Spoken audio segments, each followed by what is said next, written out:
Next ఆంధ్రజ్యోతిలో మిగతా వార్తలు చూద్దాం. ఫోన్ ట్యాపింగ్లో మరో డీసీపీ అట. గత ప్రభుత్వ పెద్దలకు సమీప బంధువు నాన్ క్యాడర్ అయినా కీలక పోస్టింగ్లు ఇచ్చిరట. ఎవరైనా DCP?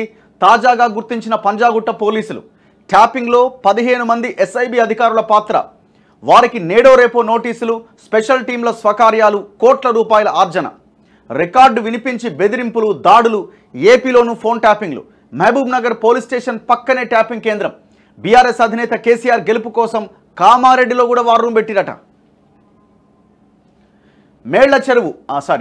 Kamareddy Mella Cheruvu special intelligence branch కేంద్రంగా సాగిన ఫోన్ ట్యాపింగ్ వ్యవహారం ఇప్పుడు శివారు కమిషనరేట్ను కూడా తాకింది. ఇప్పటికే హైదరాబాద్ టాస్క్ ఫోర్స్ డీసీపీగా పనిచేసిన రాధాకిషన్ రావు పేరు వెలుగులోకి రాగా తాజాగా శివారు కమిషనరేట్లో టాస్క్ ఫోర్స్ మాదిరి విభాగానికి ఎస్ఓటీకి ఇన్ఛార్జిగా వ్యవహరించిన డీసీపీ పాత్రను దర్యాప్తు అధికారులు గుర్తించారు. నాన్ క్యాడర్ అధికారే అయినా ఆయన కమిషనరేట్లో రియల్ ఎస్టేట్ పరంగా అత్యంత కీలకమైన దాదాపు అన్ని జోన్లకు డీసీపీగా పనిచేశారు. సదరు అధికారి తన టీంతో కలిసి కోట్ల రూపాయల్లో అక్రమ వసూళ్లకు పాల్పడినట్లు పంజాగుట్ట పోలీసులు అనుమానిస్తున్నారు. రియల్ ఎస్టేట్ పరంగా కీలకమైన జోన్లు కావడంతో ప్రభుత్వ పెద్దలు చెప్పినట్లు భూదందాలు, సెటిల్మెంట్లు చేసి విధేయతను చాటుకున్నారని సమాచారం. సదరు డీసీపీ గత ప్రభుత్వ పెద్దలకు సమీప బంధువు కావడంతో సిపి స్థాయి అధికారి కూడా ఆయన చర్యలను పెద్దగా పట్టించుకునేవారు కాదు. ఎందుకంటే ఆయన కేసీఆర్ నియమించినోడు, కేటీఆర్ నియమించినోడు, వాళ్ళ కులపోడు. సో మనం టచ్ చేయొద్దు. మరి నువ్వు ఎస్పీ కదా అంటే ఏ ఎస్పీ అయినా ఎస్పీ అయినా జాంతానే, అవన్నీ కుదరవు. చివరికి ఆయన కులపైన కానిస్టేబుల్ ఎస్ఐ అయినా కూడా ఎస్పీ కూడా ఏం బీకలేడు. ఈక్వేషన్ అట్లా నడిచిందన్నమాట కేసీఆర్ హయాంలో. ఈ డీసీపీ సూచనల మేరకు ఎస్ఐబి నుంచి ప్రణీత్ రావు, కన్స్ట్రక్షన్, ఫార్మా కంపెనీలు, సెలబ్రిటీలు, బడా వ్యాపారుల ఫోన్లు ట్యాప్ చేసినట్లు పంజాగుట్ట పోలీసులు ప్రాథమిక ఆధారాలను సేకరించారు. శివార్లలో దందాలను ఈ డీసీపీ చూడగా హైదరాబాద్లో రాధాకిషన్ రావు కీలకంగా వ్యవహరించారని, బ్లాక్మెయిల్స్ ద్వారా కోట్ల రూపాయల మేర అక్రమ వసూళ్లకు పాల్పడ్డారని గుర్తించినట్టుగా తెలిసింది. ఎస్ఐబిలో 15 మంది పాత్రధారులు, ఎస్ఐబిలో సేవలందించిన 15 మంది అధికారులు, సిబ్బందికి ఈ కేసుతో సంబంధాలు ఉన్నట్లు దర్యాప్తు అధికారులు గుర్తించారు. వీళ్లంతా ఏళ్ల తరబడి ఇంటెలిజెన్స్లో పాతుకుపోయినట్టుగా తెలుస్తోంది. కొందరైతే ఎస్పీ, డిఎస్పీ స్థాయిలో పదవీ విరమణ చేసినా ఓఎస్డీలుగా కొనసాగారు. ట్యాపింగ్ వ్యవహారంలో వీరు కూడా కీలక పాత్రధారులు అని తెలుస్తోంది. ఎస్ఐబి చీఫ్ ప్రభాకర్ రావు ఆదేశాలు, ప్రణీత్ రావు సూచనలతో జిల్లాలోని వార్ రూమ్లలో మకాం వేసి ట్యాపింగ్ వ్యవహారాలు చక్కబెట్టారని స్పష్టమవుతోంది. ఎన్నికల ఫలితాలు వెల్లడైన మర్నాడు ప్రణీత్ రావు కంప్యూటర్లు, హార్డ్ డిస్కులు ధ్వంసం చేయగా వాటి శకలాలు పారేయడంలో ఈ 15 మందిలో కొందరి సహకారం ఉన్నట్టుగా తెలుస్తోంది. వీరందరికీ నోటీసులు జారీ చేసి విచారించేందుకు దర్యాప్తు అధికారులు సిద్ధమవుతున్నారు. భుజంగరావు, తిరుపతన్న, ప్రణీత్ రావు కస్టడీకి కోర్టు అనుమతిచ్చాక ఒక్కొక్కరిని విడివిడిగా కలిపి పైన పేర్కొన్న 15 మంది ముందు కూర్చోబెట్టి ప్రశ్నించబోతున్నట్టుగా తెలుస్తోంది. ఆయా జిల్లాల్లో ఈ 15 మందికి సహకరించిన ఇన్స్పెక్టర్లు, ఎస్ఐలపైన అధికారులు దృష్టి సారించారు. ఇక్కడ ఈ ఎవరెవరైతే అధికారులు ఇందులో ఇన్వాల్వ్ అయ్యారో వాళ్ళు నేర్చుకోవాల్సింది, ఆలోచించాల్సింది, ఏ ప్రభుత్వంలో ఉన్న ప్రతి గవర్నమెంట్ అధికారి ప్రభుత్వం నుంచి, ప్రజల దగ్గర నుంచి ట్యాక్సులు వసూలు చేయగా దాని నుంచి ఏ జీతం అయితే మీరు తీసుకుంటున్నారో వాళ్ళంతా ఆలోచించాల్సింది ఏంటంటే, నిన్న కేటీఆర్ మాట్లాడింది ఒక్కసారి వినండి. చేసేయచ్చు ఫోన్ ట్యాపింగ్, అదో పెద్ద స్కామా, ఎవరో ఒకరిది కొంతమంది చేస్తుండొచ్చు, అది అధికారులు చేసేస్తారా అని అన్నాడు. మొత్తం బండంతా మీ మీద ఎత్తేసిండు. ఇవాళ ట్యాపింగ్కి పాల్పడ్డ ఈ అధికారులు ఎవరైతే ఉన్నారో మీ వెంట, మీ పక్షాన ఒక్క టీఆర్ఎస్ నాయకుడైనా, ఇప్పుడు నువ్వు కులం అని వాడిని సంకనాకినావు కదా, వాడొచ్చైనా నిన్నేమైనా ఆదుకునే అవకాశం కానీ, నీ వైపు నిలబడే అవకాశం కానీ ఉన్నదా? ఒకసారి ఆలోచించండి. వాడు ఏది చెప్తే అది చేయాలంటే చేయకండి. మిమ్మల్ని ఏం చేస్తారు? నీ ఉద్యోగం అయితే పోదు, మహా అయితే నీకు ట్రాన్స్ఫర్ అవుతుంది.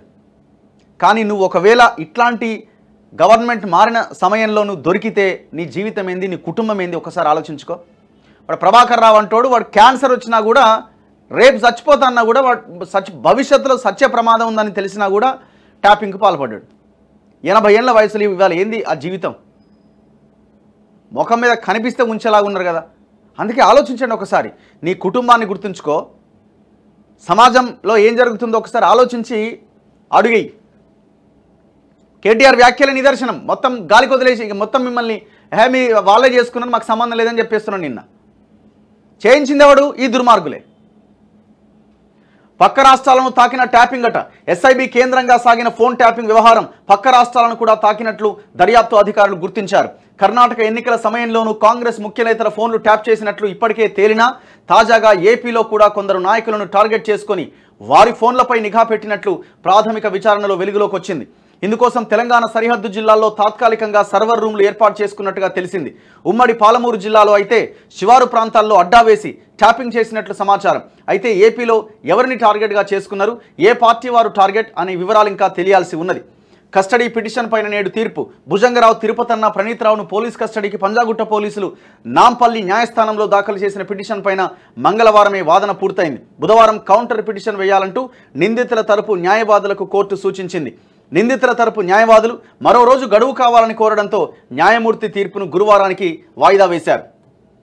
కామారెడ్డిలో కేసీఆర్ గెలుపు కోసం ఇటీవల అసెంబ్లీ ఎన్నికల్లో బీఆర్ఎస్ చీఫ్ అప్పటి సీఎం కేసీఆర్ గజ్వేల్తో పాటు కామారెడ్డి నుంచి పోటీ చేశారు.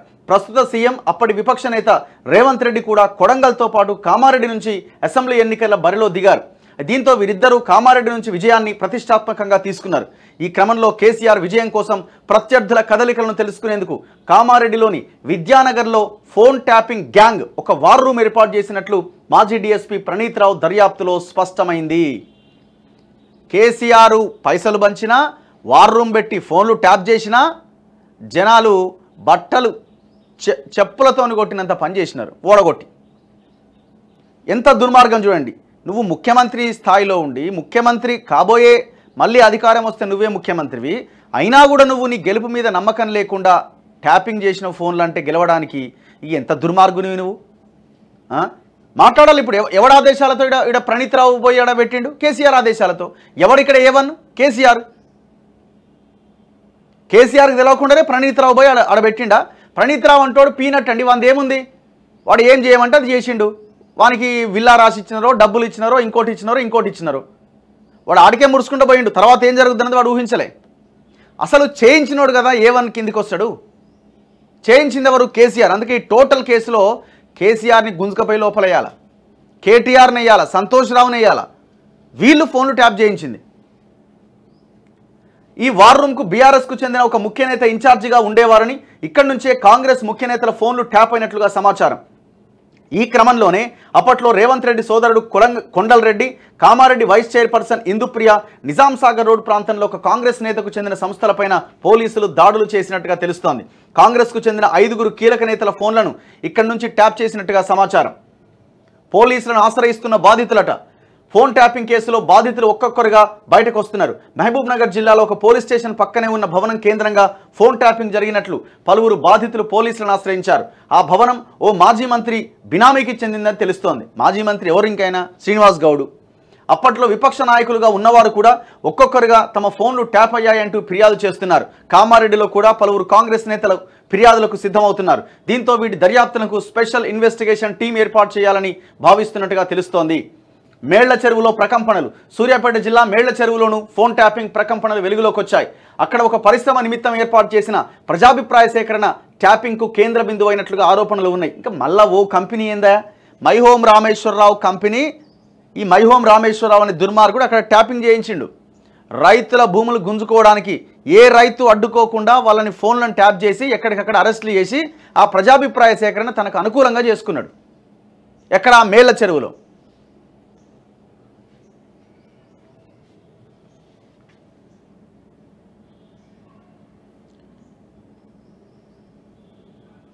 అయ్యో